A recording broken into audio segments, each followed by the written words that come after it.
This is the Ring of Honor, a.k.a. Shane T, boy, the baddest champion you ever seen, boy. This is Mr. Anderson. This is good old JR Jim Ross, and you are listening. You're listening to Knockouts and 3 Counts. Cover! We got a new world champion! That might be one of the craziest knockouts I've ever seen in my life. Knockouts and 3 Counts is the podcast leading to the real deal, baby! Knockouts and 3 Counts starts now. What up, though? It is another Tuesday. This is Knockouts and 3 Counts, and it's fight week in this bitch. And these days, it's lately seemed like every week is fight week. But with that being said, we got fights going down. Motor City Casino this Friday. We've got a debut episode for you tonight, as we've got the debut of our guy, Aaron Turtleman Ward. Appreciate the time, my man. Appreciate you coming through. Hey, I appreciate you guys having me as well.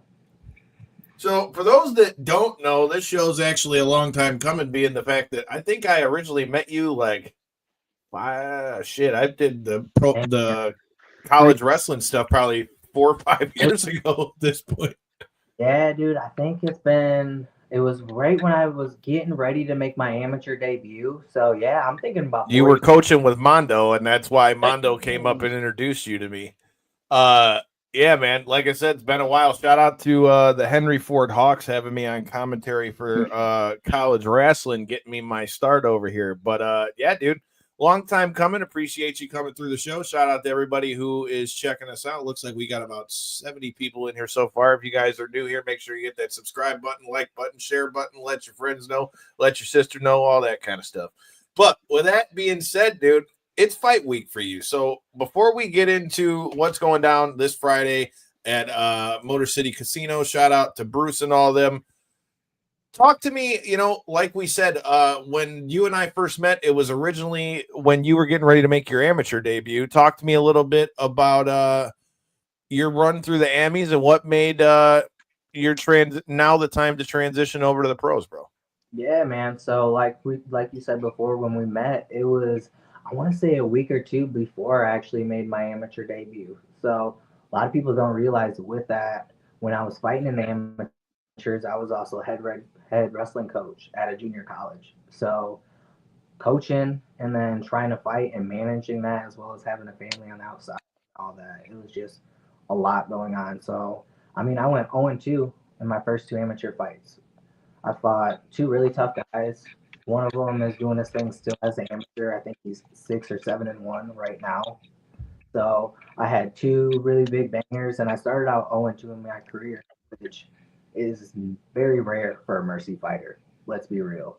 Mercy fighters don't really find themselves in that situation. So it was really tough for me, especially in the beginning. I was training with all the high-level guys, giving them really good looks. So everybody really expected me to go out there and put on a show. So when I fell 0-2, man, it was tough. I actually almost stopped fighting because I was just like, man, what am I doing? Especially when I had so much wrestling success. So to find myself back to essentially the bottom of the pool of everything and starting at the bottom, it was a really humbling thing, man. But now I got to 3-2 as an amateur.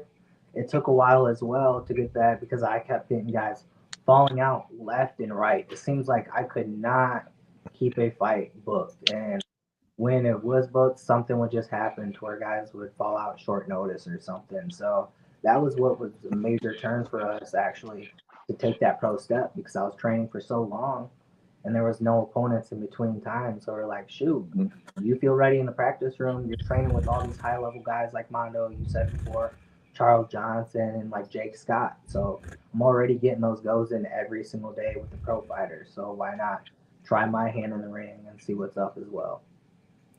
Well, I mean, that kind of led into something else I was already going to bring up. I mean, you kind of already alluded to the name that Murcielago kind of already has here in Michigan. And like you said, the likes of, Charles Johnson, you got Khaos over there, you got Mando over there. You guys got a lot of people that have been going through there. You mentioned Charles Johnson.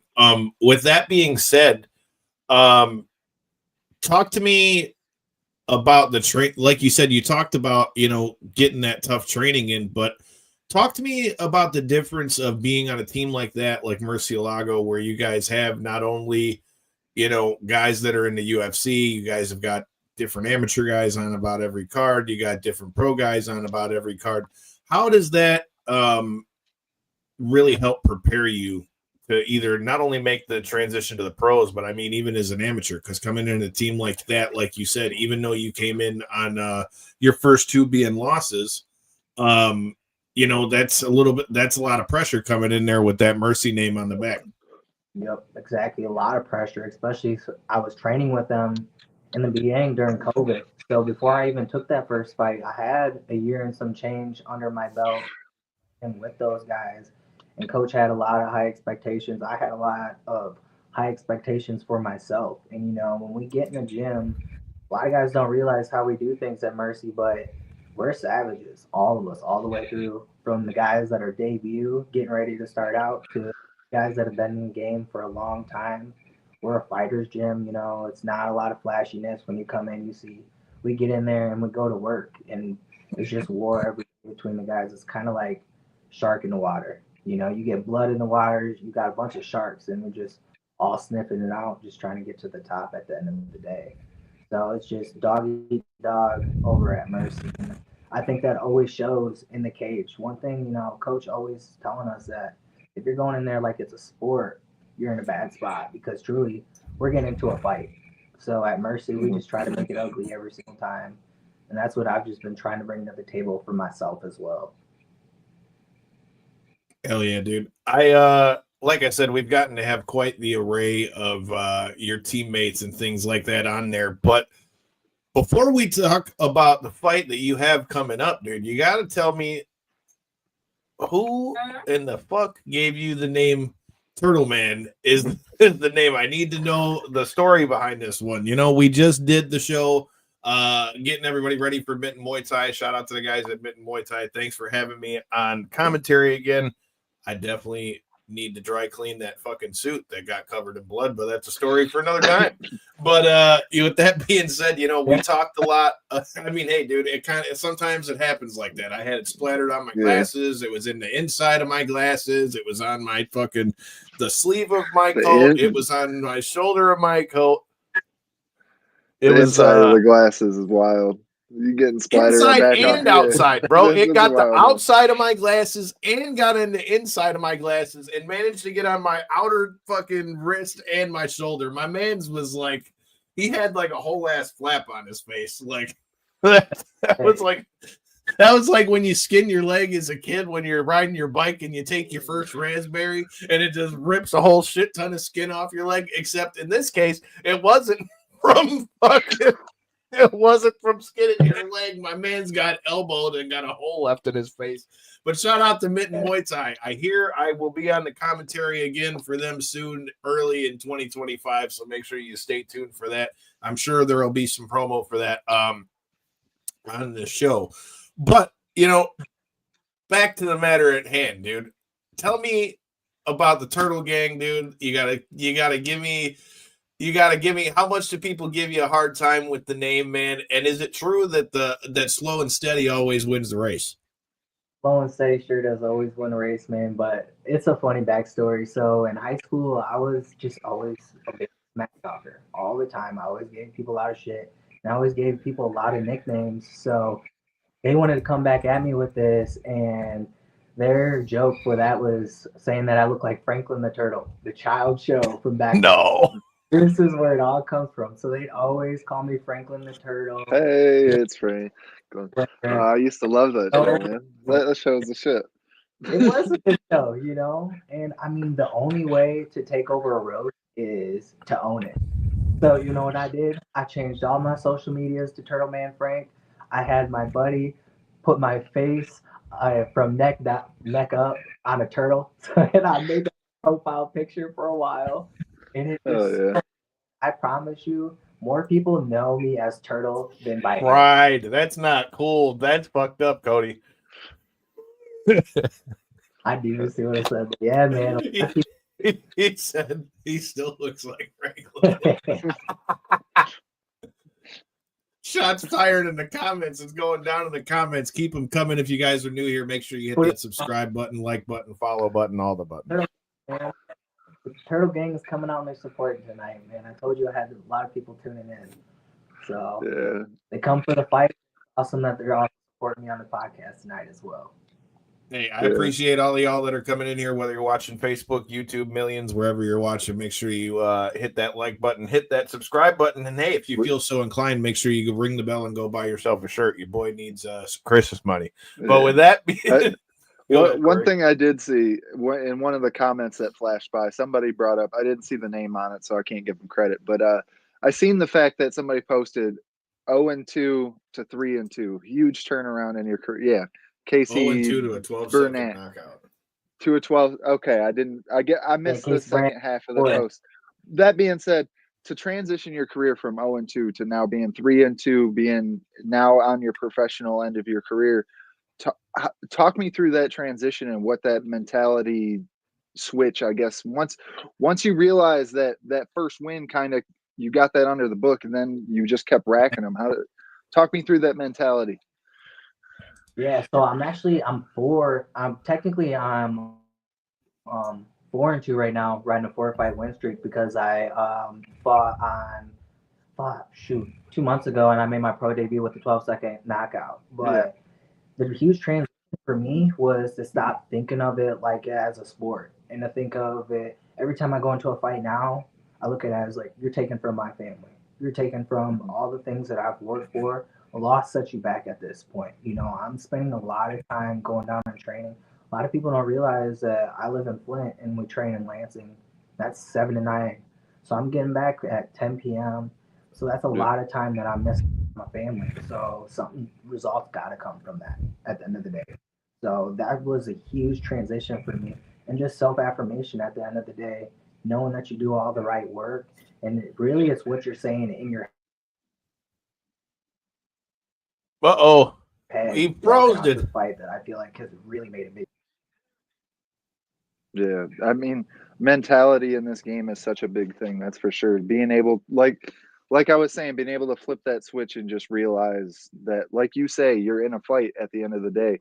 I mean, we've seen like Mighty Mouse when he first started to do his YouTube channel. He really was harping on that a lot. That a lot of these professional athletes in the game, they treat it too much like a sport, like you were just saying. Like at the end of the day, it is like, if I can go out there and execute what I'm best at and win this fight, that's what I need to, you know.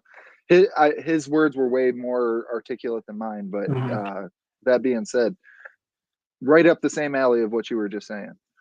Yep, and that part of that was my issue was, you know, coming from a wrestling background and wrestling for so long, like Mo used to get on me about it, and Coach Joaquin would get on me about it, that I'm just wrestling guys, and that's what I was losing on. Because I know Kyle was there for my last loss. It was at the Deltaplex, the very last fight there, and I mean, me and that dude had a banger. I was on commentary for that fight. Yeah, I was gonna say, I figured I thought you were. I think that was the one I was on commentary too, if I'm not mistaken.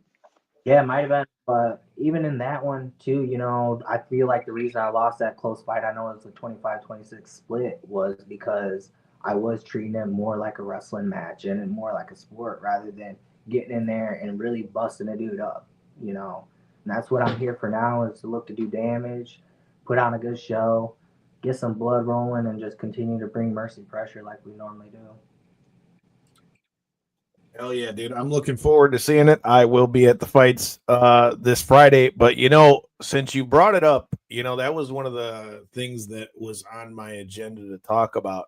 What are your thoughts on what we saw this past weekend from UFC 310 with Pantoja and his subsequent call out of Mighty Mouse? Man, let's be real. I understand Pantoja. He's doing his thing. But to call out the GOAT, he should have, honestly, if he's going to call out anybody right now that's active, he should have tried to bring Figueiredo back down to 25.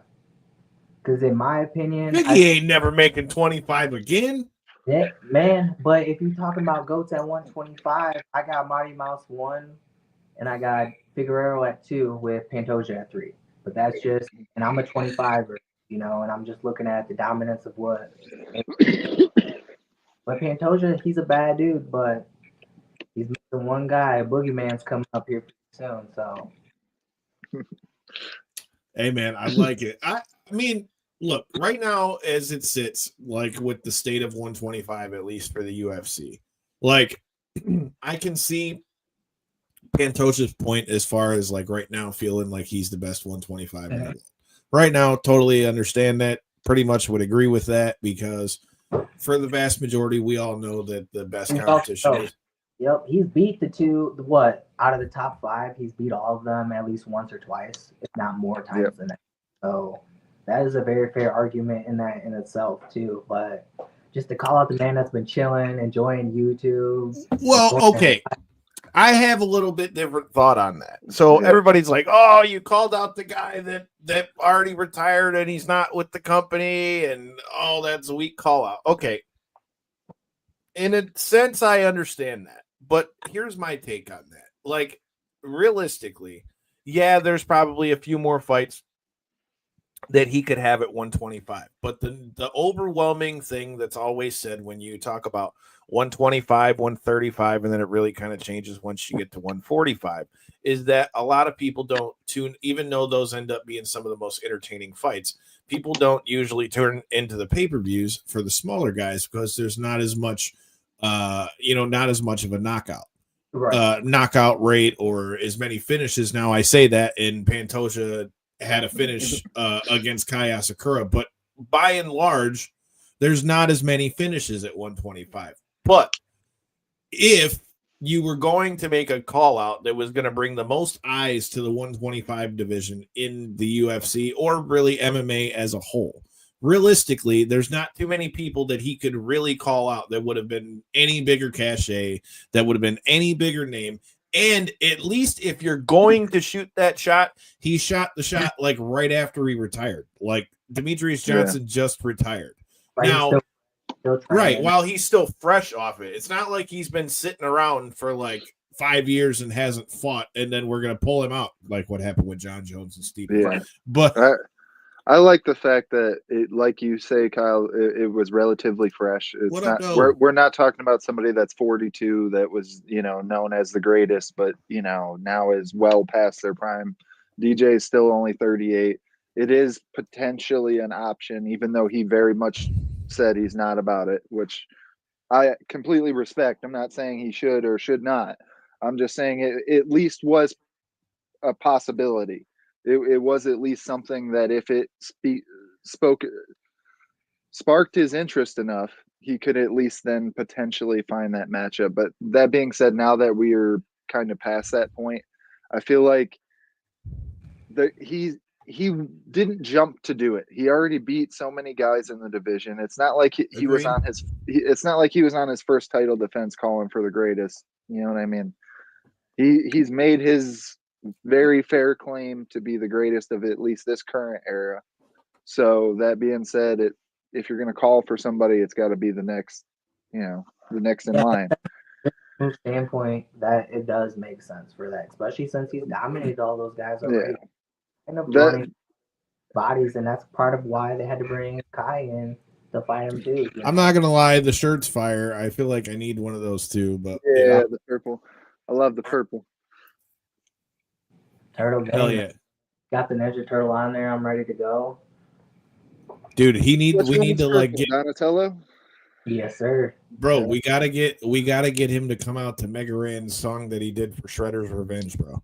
That's gotta be his. So shout out to our guy Mega Ran, who has been on about every conceivable platform that there really is at this point. The guy just did Shelton Benjamin's new theme song. He did Xavier Woods' new theme song when he was King of the Ring.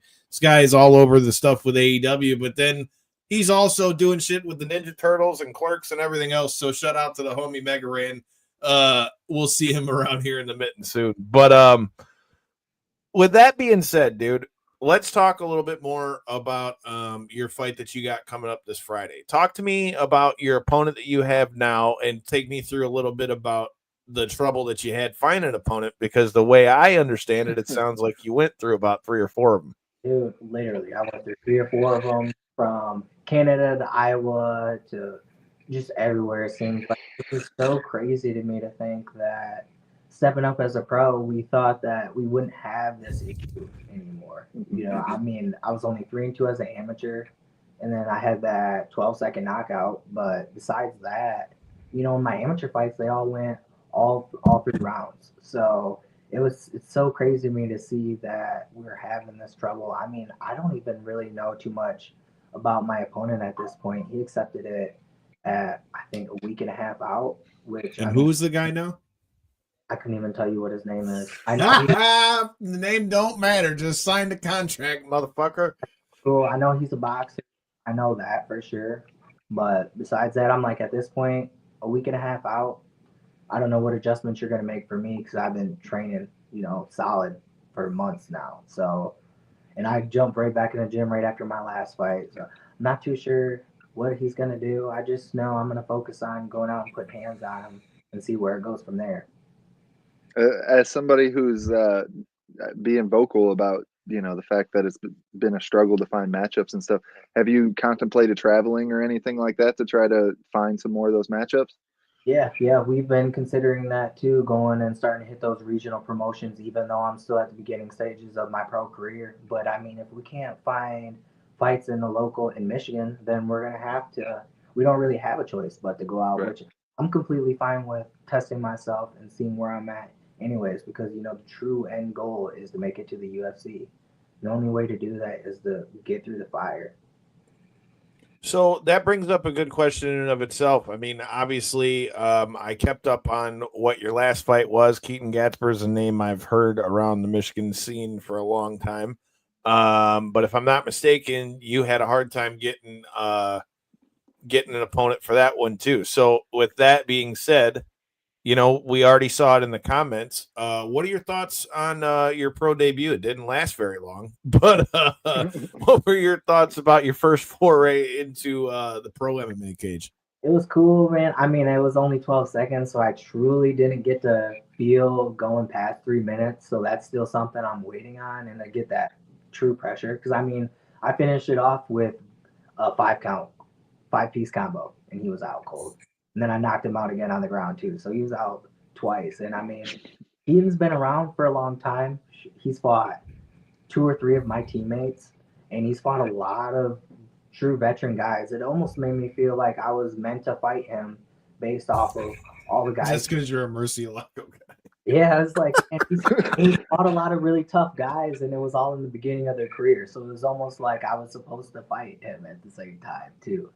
So I'm just gonna put it out there. No disrespect to Keaton Gatsmer, but I would just say that maybe you should take a fight with a guy who's a non-Murcielago guy next. yeah, I'm just gonna. He fought me. He's fought Adam, Adam Kerr. He's fought Freddie Rodriguez multiple times. You know, so yeah, you'd think at this point he knows what Mercy's about. And I didn't even try to wrestle him. You know, I just went out to put hands on it, and it worked out. Hey man, sometimes it's like that, dude. It's funny. It's just funny the way how the game goes, especially early in the pro career. It's just trying to get wins, get time in the cage, get those reps and all those things as well. Shout out to Asa Potter and Potter's Tree Service and all that good stuff as well. I see in the comments. Shout out to our guys from bodyslam.net. I see y'all as well. With that being said, we talked about what happened with Pantoja. You gotta tell me, who'd you think won for real out of Ian Gary and Shavkat? Man, dude, so there was a lot of fights on this card that I really thought were suspect, to be honest with you. That Shavkat and Ian Gary fight was pretty close. I'm more of a Shavkat fan. I don't like Ian at all, so it's gonna be hard for me to say that he won the fight. But to be honest, based off what Shavkat's done in the past, taking guys down, and he was the one to get his back taken, between the two of them, whoever won, neither one of them I truly think are going to be able to beat Homeboy that's the champ. So they're in trouble with that. Neither one of them are going to be able to handle his grappling. So do you think that was more so because of the style though? Because like my whole thing with that is part of me wonders if that was because of the styles of the fights. Because if you watch either one of those guys fight, like their previous fights before that, like Shavkat's been just beating the dog shit out of everybody that he fights. Each other. They were former teammates. They put in a lot of sparring rounds together too. So I feel like that also plays a factor when when you're going into a fight with someone that you don't train with. They don't know your tendencies either.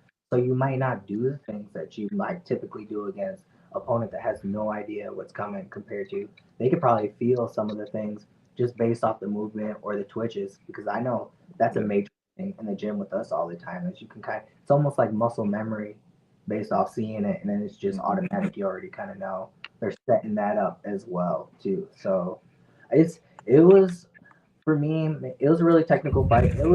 I thought Ian Gary actually improved a lot compared to, he's steady improving. So either way, like he says, even though he lost, he looks at it as a win because of what Shavkat's done. And he took it on a week and a half notice, completely changing stylistic from Buckley, who is a power fighter, explosive as heck, and then transitioning over to Shavkat in just that short amount of time too. So his camp has been preparation for a completely different guy as well. I was gonna say that was my biggest takeaway as far as Ian Gary goes. Like, to be honest, when I first saw this matchup, I was like, damn, I feel like Shavkat is gonna tear him up. But then when they actually got in there and fought, and I did a little bit more of my research and kind of realized like the backstory and the history between the two and all that kind of stuff too, I think a lot of it was like each other kind of canceling each other out because, like you said, with them being the former training partners. But I also feel like, to your point, with it being on a week's notice and things like that, I mean, I don't feel like Ian Gary lost any real momentum out of that one. If anything, I think it's going to keep him up there, especially given the fact that Shavkat's been on the roll that he's on. I did think it was pretty fucking funny that the security didn't know who the hell Bilal Muhammad was when he went to go get in the cage. I'm like, what the fuck, man? Yeah. I was like, put some respect on this man's name one of these days. Shit. But still, dude, I really didn't think the winner of that's obviously going to be the one to fight Bilal. And the only thing I was thinking that whole time is, man, your guys' grappling is going to be in trouble when you start feeling that true pressure of what, like a true, because neither one of them are true grapplers, and Bilal is grappling. See, but I feel like, here's the thing. I think 100% I agree with you that Bilal is going to have the better grappling in that fight. But I don't think Shavkat's going to go in there with the mentality to try to grapple. I think he tried to grapple more in this fight because realistically, I think Ian Machado is better. Striking wise. I think his better option was to try to strike with him. So I feel like a lot of that with Shavkat was to kind of try to like muffle out what Ian's strengths were, in my opinion. So I don't really see that fight breaking down like that. I agree with that. Go ahead. I was just gonna say I agree with that to a degree, Kyle, but I also feel like from what we've seen from Bilal, especially as of lately, he's done a really good job of applying pressure, especially you look like the Sean Brady fight and stuff like that. He was actually well above in the striking department than what we've seen from like Sean Brady and stuff. I know Shavkat might be a little better of a striker than Brady, but I kind of consider them both on the same level with that. Kind of like they both more rely on their ground game to find them finishes to win fights and stuff. I feel like that's the same thing with Shavkat.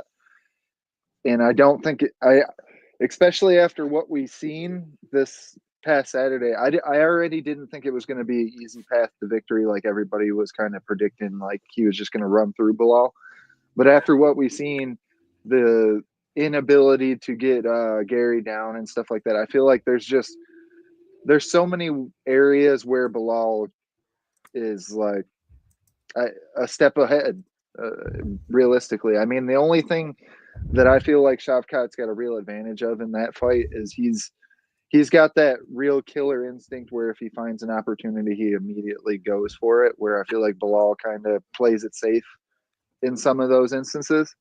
And that's the only real advantage I see, is maybe a little bit more of a killer, instinct. But we've seen Bilal be able to deal with guys like that so many times. So just dealt with it with Leon, who Leon was killing it, he was on the street. And what Bilal was able to do with that too really says a lot. We never know what we might see as well.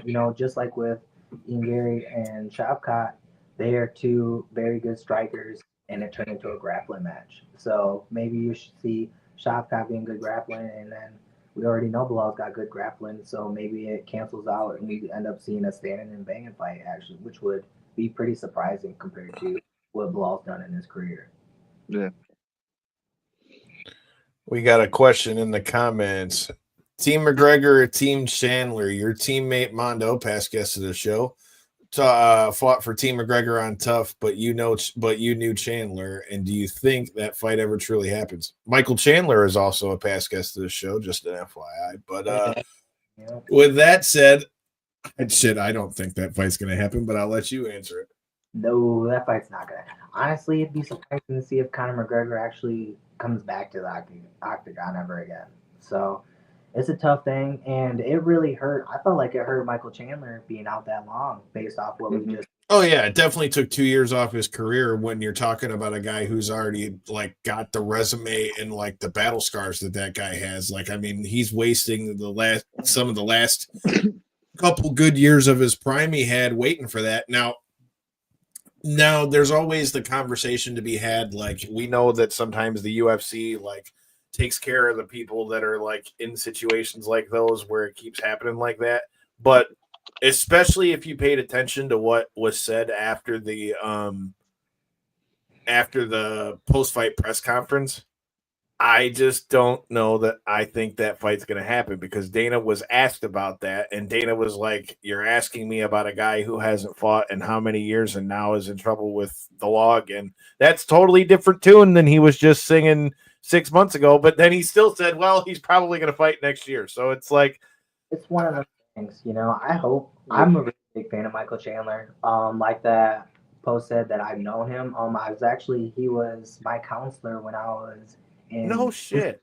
When he was still wrestling in Missouri, he was my wrestling counselor when I was in going into 8th grade. So I've known him for quite a long time on Small World, and a guy that actually talk to me about that. Did that help? Did he let you know anything when, even at such a young age like that? Is there anything that you were able to take away from a guy like that being in your corner that you can use now while you're in MMA? I really didn't. He was still wrestling, at that time in college. But the biggest thing I took away from that was just being a humbling person. At the time, he's an All-American in college, doing his thing. But he's also giving back, and he's being a humble person, and just being really personal to where you can relate to that. A lot of times those guys kind of brush that off, and they're just doing it like it's their job. But he actually really showed that he cared, and I felt like he did that on Tough too. He shows that he's not just a fighter, but he's a good person outside of that too. And I feel like that really does go a long way, especially in the fighting game when you're hurting people. Yeah. Can't argue that, dude. Anybody that sees the stuff that Michael Chandler does, I think I've said it for years. I think he's got a future in pro wrestling. Shout out to our pro wrestling fans of this show as well. I think the Michael Chandler promo would do okay in pro wrestling, although it's funny how what's the word you use? How clean his promos are, because he won't swear no matter how pissed off he gets. He gets so animated into it, but he just won't swear. And not that swearing is gonna make it better, but it's just so funny because he gets so animated and you're just waiting for him to drop one, and you're like, this guy is not. When is it gonna come? When is it gonna come? Yeah, because the delivery, and it slowly builds up as it goes on. He kills it on the mic, that's for sure. Yeah. Hell yeah. If you guys haven't gotten to check it out yet, go back and check out our chat with Michael Chandler. But speaking, Chandler's wife is in Conor's DM. From the sounds of things, it sounds like a lot of people are in Conor's DMs, and that's part of the problem. But with that said, and talking about the pro wrestling side of things, you got to tell me, man, do you get down with the pro wrestling side? If so, you got to let me know who. What were some of the favorites? Dude, I used to love pro wrestling as a kid, man. I had all the tapes of The Rock and Stone Cold with the rivalry matches that they have on VCR. My favorite Best rivalry of all time, at least that I've Rey ever watched. Mysterio. I used to love 619, man. I'd be trying to do that on my brother and stuff all the time as a kid. So I mean, I've gone away from it a little bit since I've gotten older, and things have kind of changed. I know they're trying to go back to the Attitude Era. I was a huge fan of the Attitude Era. I used to love how crazy that stuff was, how it got down, man. Dude, wrestling has gotten everybody at one point or another. For our wrestling fans that are watching on Body Slam, it's been a big year for us. We got to do the Royal Rumble this year. We did TNA when they were here in Detroit for the pay-per-view. Check out our chats with the champ Nick Nemeth and all those things as well. But you bring up Austin versus Rock. I mean, it may not rank as like the all-time greatest feud, but as a kid who grew up in the 90s, dude, you put Austin versus The Rock or Austin and McMahon on my TV, and I'm straight. I'm straight, bro. I know as a kid because it would come on. I can't think of what day the shows always used to air, but Fridays and Mondays. Monday. It was definitely Monday because we'd always eat spaghetti. And my sister would always walk in, and I'd be sitting there with my bowl of spaghetti, sitting straight in front of the TV on the floor, watching WWE, just eating it up, man. But yeah, You probably liked the Chef Boyardee commercials too, didn't you? Fucking mankind all covered in fucking ravioli and shit. oh, and you know them scenes back in the day, they were so realistic. Like the one that pops in my head the most is when The Rock and Stone Cold were on the bridge, and he throws the championship. That was here, dog. He tossed that bitch in the river. And then threw him over himself, and I'm like, oh my gosh, what happened? Is he dead? What? He's gone. Oh shit, he killed him on live TV. I just witnessed a murder. But imagine them trying to do that in today's society without things. So many safety regulations. Even them having the bed with, I think it was like Trish Stratus or something. Trish Stratus and Edge. No, it's Angelita. Angelita in the bed in the middle. Yep, when they did the live sex celebration, I remember that. Dude, and the crazy thing is, you go back and you listen to them talk about the whole thing, and it's just like, as a kid, you're like, oh shit, what are they going to do on TV? And then you go back as an adult and listen to them talk about it, and you're like, yeah, I could see where that'd be a little fucking uncomfortable on TV.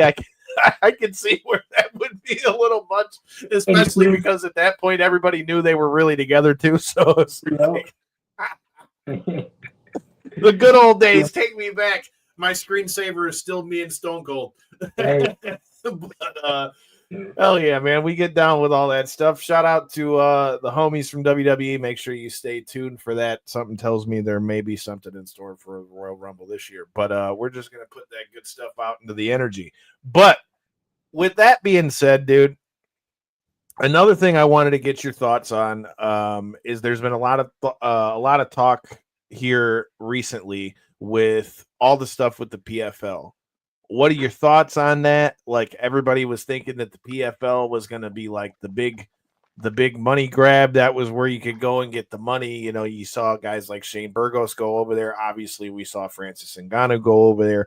But now, you know, the main thing that I've seen in my news feed as far as the world of combat sports goes is just the amount of the high level guys that they got over there that are bummed out because of either not getting fights or whatever the case. And we're hearing rumors of things that we heard of back in the day, like the original trade that I still say, even if Dana White will never admit it, he's got to regret that trade with Ben Askren. But we've been hearing rumors of Dakota Dacheva being part of trades.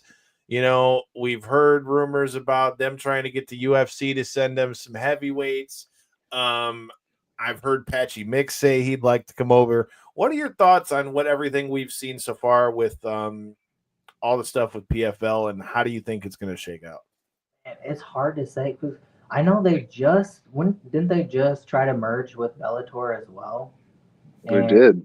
That kind of showed, you know, Bellator dominated that from title to title when they went champ to champ. Mm-hmm. So I feel like that kind of hurt their stock with that, with how many champs got dominated in that situation. And like you said before, it seemed like that was the money grab to go fight for them. But if they're not booking stuff, because a lot of it seems like it's based off tournaments and a point system. So if you don't qualify to get into that tournament and that point system, then you're not even getting an opportunity to make that big money. That is the whole reason to try to get into the PFL in the first place. So I feel like that they're in a really tough spot, especially after how it looked with Bellator. And I haven't even seen anything of them working with them again since that point. Well, that's Well, the point I was going to bring up was like they that's own them. they don't own even. Bellator. It's not even a matter of working together. They've acquired like that's why like guys like Patchy Mix, you know, is already saying he wants to go to the UFC because he's not getting in any fights as the Bellator champ over there in PFL. You've got Johnny Eblin that's over there, that's a champ for Bellator that is having a hard time getting fights over there.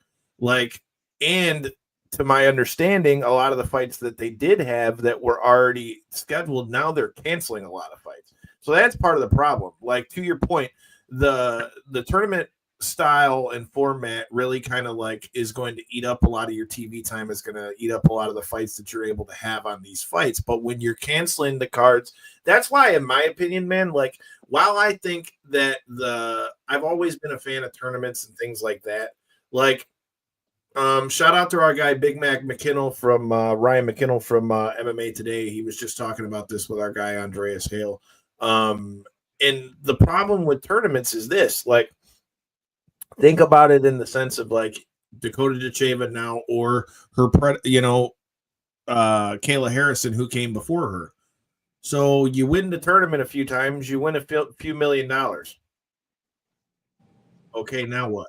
Right. Because now they've pretty much like beat most everybody that's there. And it goes the same for the men. If you win the tournament, now you've pretty much fought most everybody. So with the men's side, it's a little more complicated, I would say, depending on division, because some of the divisions are a little top heavy, we'll call it, where the top end's clearly dominating the lower end. With most of their divisions, they're really bringing in these guys, and I don't mean to be disrespectful in any way, or a lot of a lot of guys that Americans can't pronounce their name, and then they're I'm not trying to be a dick like that, but they have no backstory. They don't know who these athletes are, and then they expect, because they've won 3 fights throughout the tournament system, now they're expected to care about who these athletes are, and that's just not translating the way that they're hoping it to be. Yeah, I watched the championship that just took place 3 weeks ago or some shit, and I couldn't tell you who beat Brendan Lotney. That's their one guy that I was like, okay, he's like kind of always real close to the championship, or always right there. I couldn't tell you the name of the guy that beat him. I can't think of it for the life of me. There was another guy on there that got like a second round knockout over Info Kasaganai. Another guy that I was like, okay, they're building up, he's won it already, so on and so. I couldn't tell you the guy that beat him, knocked him out, couldn't tell you his name. Because that's because you got to fight so many times in a tournament, though. You got to fight 4 or 5 times in a fucking year. And you've also, I know, like you were saying earlier, kind of, it's a fight at the end of the day. And if you don't care about who's in the fight, people aren't necessarily going to care about the fight. And I feel like everything is pro wrestling. I'm just going to throw it out there again. Like, if you can talk some shit and make a motherfucker want to see you fight, not even necessarily talk shit, if you can just put out your backstory. I mean, a lot of people care about Family Guys. A lot of people care about, people that do good work in their community and shit like that. I mean, I feel like Khabib's got just as many fans or close to as the McGregors and stuff of the world. It's because he did a good job of explaining, this is who I am, this is what I stand for, and this is, love me or don't, but that he at least put out his end of the story. And I feel like that's on PFL more than it is really on their athletes, to be honest with you. But they're booking these guys into these spots, and I guess not even booking them because it's a tournament. So they're putting these guys in a spot where they're allowing them to reach millions of dollars in paydays, but they're not doing a good job of explaining them to people like me who are actually willing to watch your product, why I should care. You know what I mean? And it's a hard thing to follow. And then with the whole Bellator thing, when that merger and sale and whatever actually took place, I was on the show talking. So I was saying it was a real 50-50 flip of a coin, and I really hope the best for what we could see out of it. And I feel like we absolutely did not get that. We're getting the worst of it, actually. We're getting PFL putting on their biggest card of the year besides that Ngannou card that they put on a couple months ago. And they're having amateurs and stuff on the prelims of it, still competing. You know what I mean? Like, because that's so different to see them having amateurs fighting on. When you have people like Patchy Mix and Patricky Pitbull and stuff like that, Pitbull asked to come to the UFC. Dana addressed that after the fucking fight. That's what I'm getting at, is when you have people that have fan interest, people will tune in to see these guys, whether win, lose, draw. They want to see whether they're continuing to progress in their career or not. And then you have, I think it just boils down to a money thing. Really, I think they don't want to pay, these guys. I'm sure they're 50-50 plus 150. Shit, if you're a champion, you better be more than that with how much money they were throwing out. Shit. That's what I'm saying. Even the Pitbulls, who's not a champ right now, if I'm not mistaken. That's what I'm saying is, like, at bare minimum, I bet he's making 150. I think they just are being cheap, and they don't have the funds to begin with, which tells me you shouldn't have done the merger. Either way, you're doing the worst thing possible with acquiring a whole nother organization right now, which is just letting it completely die out. You hand cherry picked out like 5 or 10 athletes out of like 300, and you put those guys on a couple spots, but other than that, it took them like a year and a half to get Cyborg a damn fight. I mean, I don't know. Fill out some of these cards. Maybe don't make the tournaments quite as big, or maybe make less divisions active tournaments every year, but fill out these cards with your other athletes is really what it boils down to. I know Bellator didn't do the world's greatest numbers and stuff like that, but a lot of that was also marketing and their inability to explain to people why they should care. And PFL is just following the lead on that one. All right. All I was going to say in response to that is, like, here's the thing. I agree with you 100% that they need to get the other fights going. But, dude, even if you just did, like, do one tournament at the beginning of the year, one tournament at the end of the year, let them both be different weight classes. Do one for the men, men and women. Do one for each. The men and the women on, like, let it be a whole tournament card.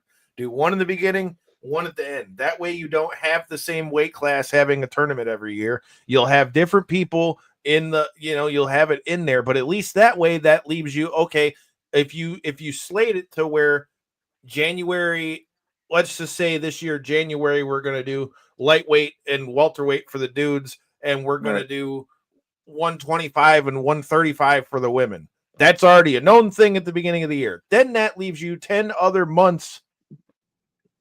You know what I mean? To like run other fights. Issue. Not to interrupt, Kyle, but that's another huge issue in my mind. And that's what another thing that I was vocal about in the beginning when they did this merger is the fact that we need to see more cards from them, because they end up stagnant in people's minds and people aren't thinking what's next with PFL, because they're just waiting for 2 months from now when the next 3 cards weekend after weekend after weekend all take place, and then another 3-month layoff.